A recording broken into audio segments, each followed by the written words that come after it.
Deadpool X-Force goes unusually high, but there's good reason behind this. Looks like we are getting Dragon Man and Airwalker next month, but there is still hope for Cosmic Ghost Rider and Bezerk Revenant Sculpts Guillotine 2099. Yes, hello everybody and welcome back to the Marvel Contest of Champions news for Monday. We've got a jam-packed show for you focusing on a lot of stuff that's really dropped over the weekend, from New Hope with Cosmic Ghost Rider, as we said, and right the way through to Bezerk Revenant, and as well some stuff when it comes to AQ modifiers. But just before we get into news, please hit the like button, subscribe with post notifications on all, so that when my videos pop up, you get to see them. Although YouTube aren't always that great with notifications, maybe come back to the channel each and every day for fresh content. And remember, Monday, Wednesday and Fridays is the Marvel Contest of Champions news show. So yeah, get involved with the comment section with some of the topics we're going to be discussing today. And a massive thank you to my current YouTube members, patrons, and as well those that support through the medium of Twitch Prime. I'm going to leave that little gem in there.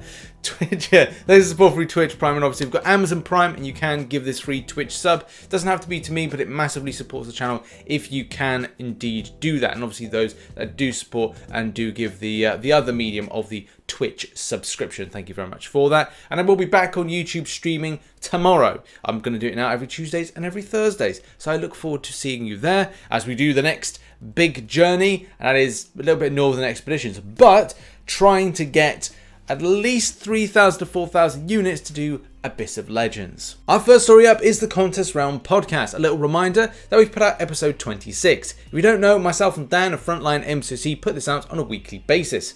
This week we focused on Sabretooth. We talked about the matchmaking damage that it's basically causing from a point of, say, what's going to happen with the ecosystem of people jumping around, and well, you know, where people went from prestige and went now to war rating, and how this could be dramatically affecting what's happening in the future, and as well modifiers and the problems that cause. We also deep dive last week's champion of choice and incursions, which was Bishop, but this week's going to be Hyperion. In any case, go and check it out. The links are in the description down below.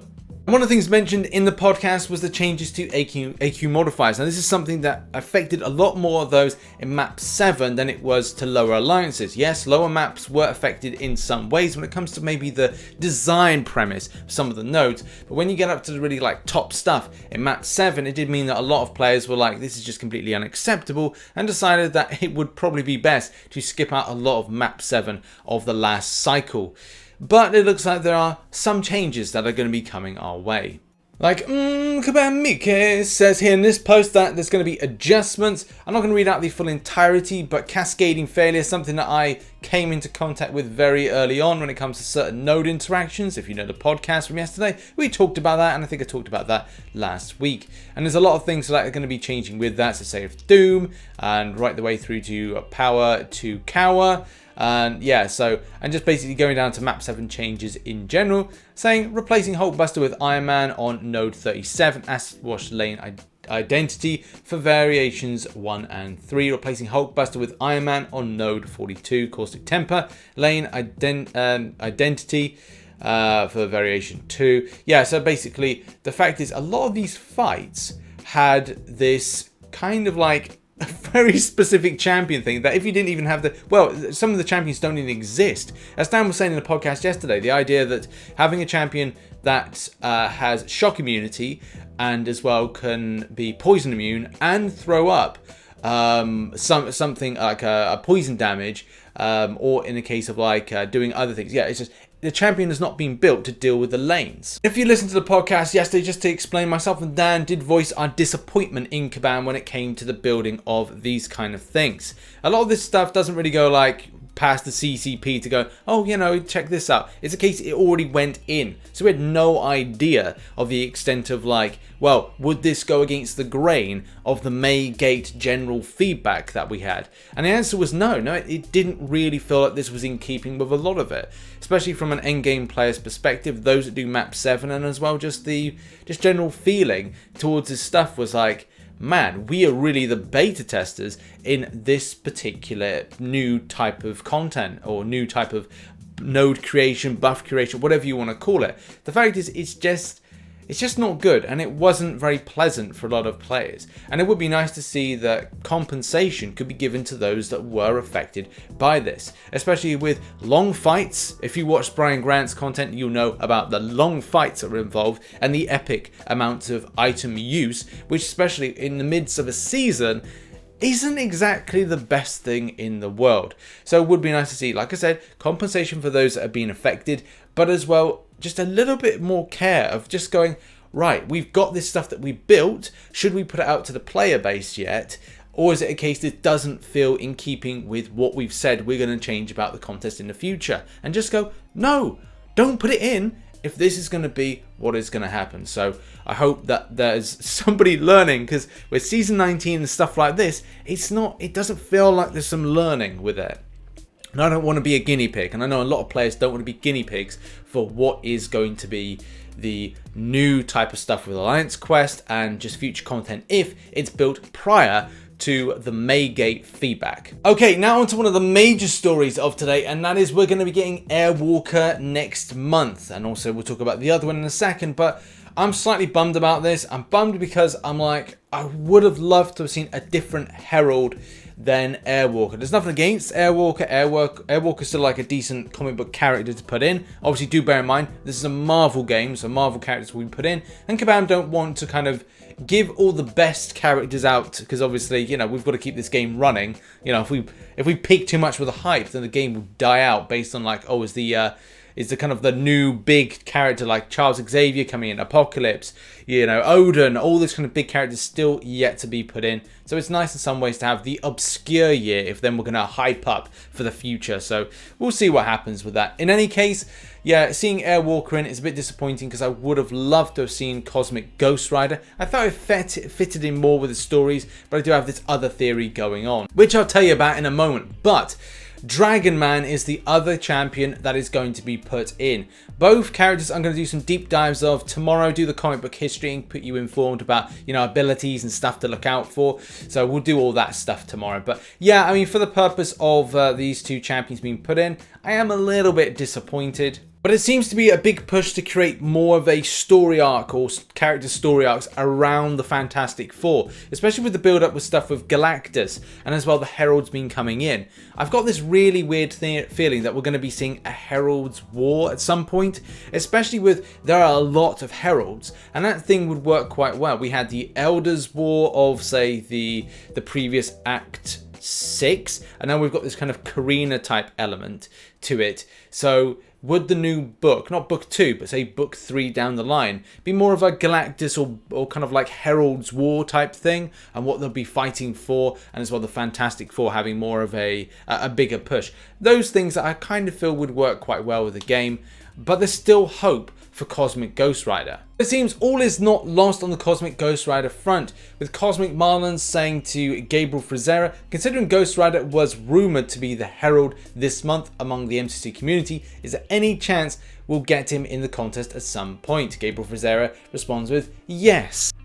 Now it's good to see that there is some hope when it comes to Now it's good to see there is some hope for Cosmic Ghost Rider, and looking at the puzzle as I've got on screen at the moment, the way that Punisher is missing from this, and I believe as well, if I look around a little bit, the actual normal Thanos, not the nameless Thanos, which is the one that's down here located, is not actually present. And it's always been this kind of theory that with Punisher not being on the screen, that is something else. Yes, there is a version of Punisher that is here, but it isn't the proper one. Now, where the old Punisher, OG Punisher, has been located and where he factors into stuff is going to be a real big and important thing. And that's what I wanted to see, was some kind of clarity on, well, if that Punisher's not there, that my theory about, well, he's actually been killed off and Galactus allows him to be the Cosmic Ghost Rider, and then there's this thing about, like, you know, him trying to take on Thanos, you know, that could be a really good story arc. However, though, that is not the case at this point, but I'm still slightly hopeful for that particular story arc being a thing of the future. But man, I love the artwork when it comes to Galactus being here, and obviously watching over Airwalker as he, you know, does the older bugly thing and then, I don't know, goes and does something. But yeah, more deep dives on these characters tomorrow. Next up, and as you know, on Fridays we do the art corner where we shout out people in the community that have that artistic flair and skill. But what we're going to do today is, because this is an incredible piece, this was done by Bezerk Revenant. If you don't know, Bezerk Revenant is done by Domino, and as well we feature Bezerk Revenant a lot on the channel because I love the effort that goes into sculpting. Yes, artistry from the point of drawing and as well digital design and graphics is still very, very good, but I love sculpture. Sculpture is such kind of like a fantastic thing. And as well, it just shows somebody that has evolved and getting better when they're looking at the art. The sculpting here, the way that the body is done for Guillotine 2099, and as well the added extra of the LED lights is such a nice little touch, especially because it just looks really good. From a long angle, this is what obviously the character looks like, but I think it's when it's like darkened up that you see the majesty of the character being put together.